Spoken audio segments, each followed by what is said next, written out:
नदियापुर गांव में बसंत नाम का एक नौजवान नाविक रहता था। नदियापुर गांव की सीमा में आने जाने के लिए लोगों को नाव का ही सहारा लेना पड़ता था।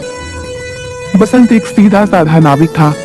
उसके परिवार में उसकी पत्नी और एक बूढ़ी माँ थी। बसंत बेहद गरीब था। बसंत के ऊपर नदियापुर गांव के लगभग सभी लोगों का कर्जा चढ़ा हुआ था। आज बसंत अपनी नाव के पास पहुंचा ही था कि तभी गांव का सेठ धनीराम कुछ लोगों के साथ उसके पास आ धमका। बस बहुत हो गया, अब मामला बर्दाश्त से बाहर होता जा रहा है, समझ गया? पूरे 6 महीने हो गए मुझे बेवकूफ बनाते हुए तुझे। आज मैं अपने पैसे ले जाकर ही रहूंगा, समझा? मुझे कुछ दिनों की मोहलत और दे दो सेठ जी।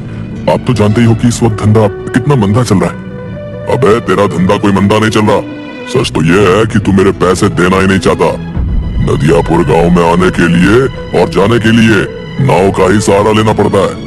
ऊपर से ये इलाका टूरिस्ट इलाके में भी आता है। सैलानियों की कोई कमी नहीं है यहाँ पर। तेरा धंधा मंदा कैसे बढ़ सकता है? सेठ जी, सारे गांव वाले जानते हैं कि मेरी किस्मत कितनी फूटी हुई है। मैं बड़ी मेहनत से पाई पाई इकट्ठा करता हूँ, लेकिन वो पैसे किसी न किसी वजह से मुझसे खर्च हो जाते हैं। बसंत पर सेठ धनीराम बसंत का मजाक उड़ाते हुए अपने लोगों को देखकर बोला, मैं सुना तुम लोगों ने, ये बड़ी मेहनत से पाई पाई जोड़कर रकम इकट्ठा करता है और इसे खुद नहीं पता कि इसके पैसे कहाँ खर्च हो जाते हैं, बे? इतना कहकर धनीराम गुस्से से बसंत की ओर देखकर बोला, ये क्यों नहीं कहता कि तू एक नंबर का अय्याश है, सारे पैसे अय्याशी में खर्च कर देता है। बेवकूफ आदमी, तुझे कोई और नहीं मिला बेवकूफ बनाने के लिए, है बे? नहीं नहीं, ऐसा मत कहिए सेठ जी। नदियापुर के सारे लोग जानते हैं कि मैं कितना शरीफ हूँ। मेरे घर में मेरी पत्नी और मेरी बूढ़ी माँ रहती है। मैंने तुझसे ये नहीं पूछा कि तेरे घर में कौन कौन रहता है, समझ गया? अरे तेरे घर में तेरी बूढ़ी माँ रहे या तेरी पत्नी, मुझे इससे क्या? मुझे तो बस मेरे पैसे से मतलब है। और रहा सवाल तेरे शरीफ होने का, अरे तूने तो सारे गांव से कर्जा ले रखा है और जहां तक मुझे जानकारी है तूने किसी के पैसे नहीं चुकाए। मुझे थोड़ी सी मोहलत और दे दीजिए सेठ जी। मैं वादा करता हूँ कि मैं आपकी एक एक पाई चुका दूंगा। ठीक है, लेकिन इस बार मैं तुझे 10 दिन से ज्यादा की मोहलत नहीं दे सकता। 10 दिन के अंदर अंदर अगर मुझे मेरे पैसे नहीं मिले ना, तो मैं तेरा मकान तुझसे छीन कर तुझे धक्के देकर तेरे मकान से बाहर निकाल दूंगा। समझ में आ गई? इतना कहकर धनीराम वहाँ से चला गया और बसंत अपना मुंह लटकाते हुए अपने काम पर लग गया। शाम को थका हारा बसंत जैसे ही अपने घर पर पहुंचा, उसकी पत्नी बोली, आ गए सेठ जी घर पर। आपके पीछे बहुत सारे मेहमान आपको पूछते हुए आए थे। उन्होंने आपका काफी देर तक इंतजार किया और बेचारे इंतजार करके बहुत थक गए। अभी कुछ देर पहले ही गए हैं। झुमकी, मैं जानता हूँ कि तुम किनकी बात कर रही हो। जब तुम सारी बातें जानते ही हो तो फिर उन सबके कर्जे क्यों नहीं चुका देते?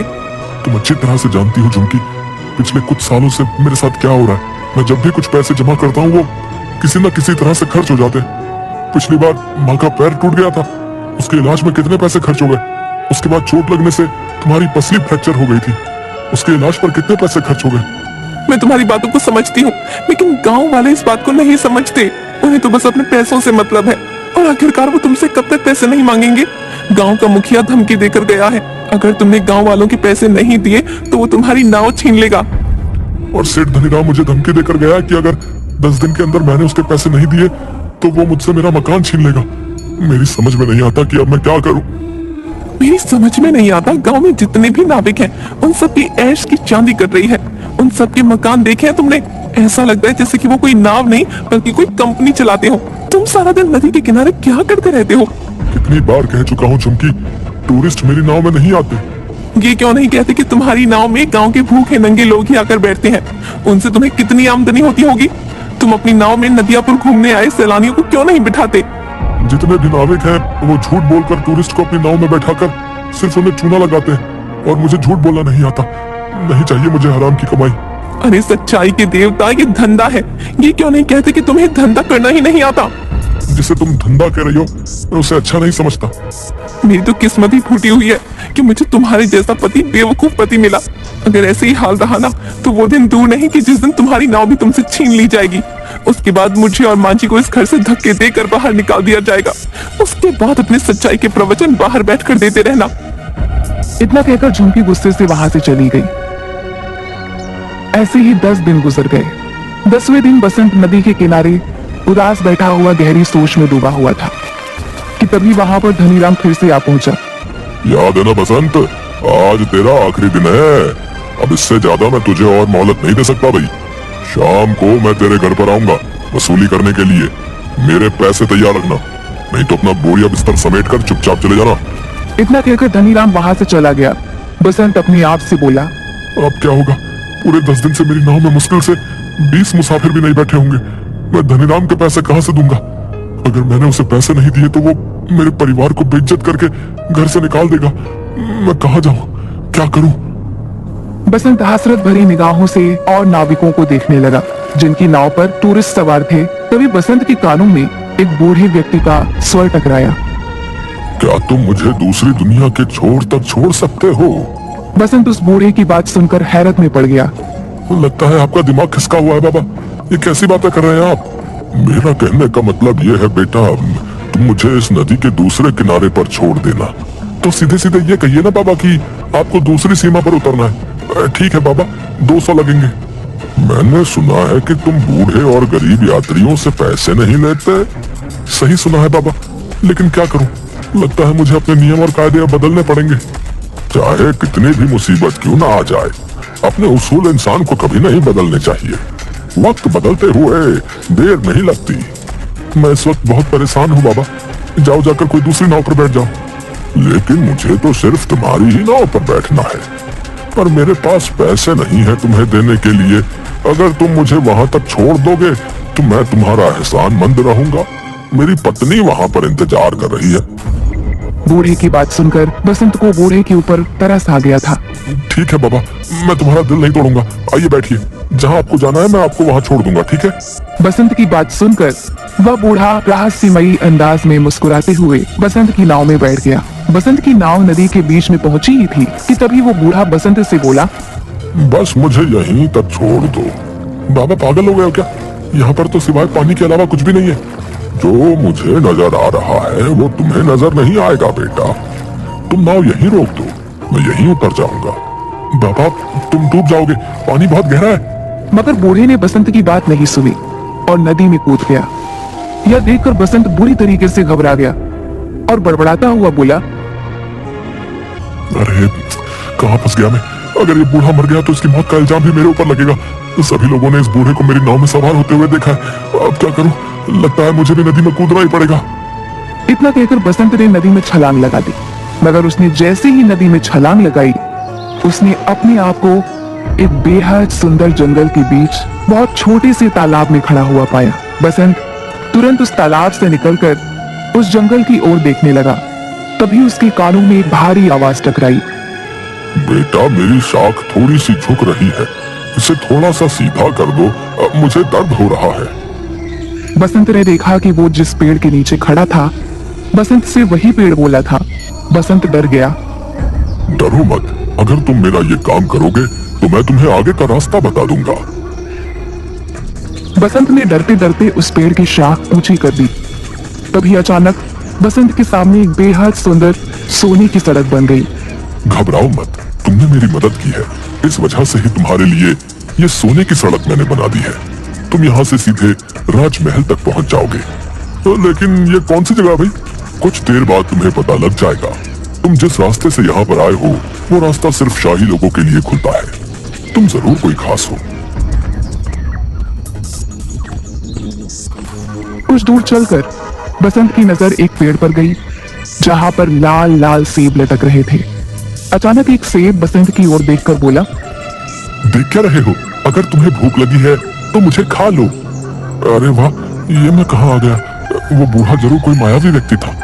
नहीं, मैं जहाँ पर रहता हूँ वहाँ पर बोलने वाले फल नहीं होते। अगर वो बोलते तो हम बिल्कुल नहीं खाते। तुम वाकई बहुत दयालु लगते हो। तुम्हारा इस जादुई नगरी में स्वागत है।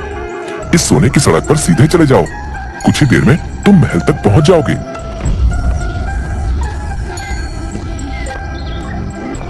कुछ ही देर में बसंत एक आलीशान महल के सामने पहुंच गया। तभी उसके कंधे पर पीछे से किसी ने हाथ रखा। बसंत ने देखा तो सामने वही बूढ़ा खड़ा उसे देखकर मुस्कुरा रहा था। कौन हो तुम और ये कौन सी जगह है? अचानक वह बूढ़ा एक बेहद सुंदर राजकुमार में तब्दील हो गया। ये सारा का सारा राज्य मेरा है। तुम पृथ्वी पर नहीं बल्कि दूसरी एक जादुई दुनिया में हो। दूसरी दुनिया में? मैं कुछ समझा नहीं। दरअसल नदियापुर गांव की नदी के बीच एक दूसरी जादुई दुनिया का द्वार खुलता है। ये एक जादू की दुनिया है। तुम्हारा महल तो बिल्कुल सोने का मालूम होता है। यहाँ के दरवाजे, यहाँ तक कि सैनिक भी सोने के ही मालूम होते हैं। सोने के मालूम नहीं होते, ये सोने के ही है। मैं तुम्हें बहुत दिनों से नाव में बैठा हुआ उदास देख रहा था। मैं जानता हूँ कि तुम बहुत अच्छे स्वभाव के हो और तुम्हारी दुनिया में अच्छे व्यक्तियों के साथ अच्छा बर्ताव नहीं होता, जबकि हमारी दुनिया में ऐसा बिल्कुल नहीं होता। इसलिए मुझे लगा तुम्हारी मदद करनी चाहिए। इतना कहकर वो राजकुमार बसंत को महल के अंदर की ओर ले गया, जहां पर सोने के सिक्कों के ढेर लगे हुए थे। ये सारे सोने के सिक्के तुम्हारे हैं। तुम्हारी जितनी मर्जी हो यहाँ से ले जा सकते हो और तुम जब चाहो यहाँ पर आ सकते हो। मगर याद रखना, तुम्हें इस बात को हमेशा रहस्य ही रखना होगा। यहाँ तक कि तुम्हें अपनी पत्नी और माँ को भी इस बारे में कभी नहीं बताना। जिस दिन तुम इस राज को छुपाने में नाकामयाब हो जाओगे, तुम्हारे लिए इस दुनिया के द्वार बंद हो जाएंगे, क्योंकि ये यहाँ का नियम है। बसंत ने एक थैले में सैकड़ों सिक्के भर लिए। वो राजकुमार उसे उसी जादुई पेड़ के पास मौजूद उस छोटे से तालाब पर ले आया। तुम इस तालाब में कूद जाओ, तुम अपनी नाव में दोबारा वापस पहुंच जाओगे। बसंत जैसे ही उस तालाब के अंदर कूदा, उसने दोबारा खुद को नदी के बीच में पाया। बसंत उसी दिन वो सारा सोना शहर में बेच आया और उसने गांव में सबके कर्जे चुका दिए। देखते ही देखते बसंत नदियापुर का सबसे बड़ा सेठ बन गया। एक दिन बसंत की पत्नी ने बसंत से कहा, तुमने आज तक नहीं बताया जी कि आखिरकार तुम इतने ढेर सारे पैसे लेकर कहां से आए और तुम कुछ दिनों के लिए अचानक कहां लापता हो जाते हो। मैंने तुमसे कितनी बार कहा है झुमकी कि मैं इस बारे में नहीं बता सकता। इतना तो मैं जानती हूँ कि तुम कोई गलत काम नहीं कर सकते। अगर तुम नहीं बताना चाहते तो शायद इसमें ही हम सबकी भलाई होगी। बसंत की अमीरी देखकर धनी राम अंदर ही अंदर जलने लगा। एक दिन उसने अपने खास आदमी भीमा से कहा, मेरी समझ में नहीं आता भीमा कि ये बसंत रातों रात अमीर कैसे बन गया। मैं सोच रहा था कि इसके मकान और उसके नाव पर कब्जा कर लूंगा, लेकिन इसने तो मेरे सारे पैसे लौटा दिए। सिर्फ आपके ही नहीं सेठ, उसने सारे गांव वालों के पैसे लौटा दिए। आज गांव में सबसे आलीशान हवेली उसकी बनी हुई है, और तो और नदियापुर में सारी नाव का मालिक बसंत ही है। हाँ मुझे पता है, और वो टूरिस्ट से बहुत कम पैसे लेता है, और गांव के लोगों को तो वो मुफ्त में ही नाव में बैठाने का काम करता है। मेरा धंधा भी चौपट हो गया। दाल में जरूर कुछ ना कुछ काला है। जाओ जाकर पता करो कि आखिर माजरा क्या है। जाओ। मैंने पता कर लिया है। क्या मतलब? कुछ दिनों पहले मैं उसका चुपके से पीछा कर रहा था। अचानक मैंने देखा कि वो बीच नदी में कूद गया और कुछ ही घंटों के बाद वो वापस आ गया। उसके हाथ में एक थैला था जो सोने से चमक रहा था। बेवकूफ आदमी, ये बात तूने मुझे पहले क्यों नहीं बताई? इसका मतलब कि नदी के बीचों बीच जरूर कोई सोने की सुरंग है जो उसके हाथ लग गई है। मुझे अभी ले चलो वहां पर।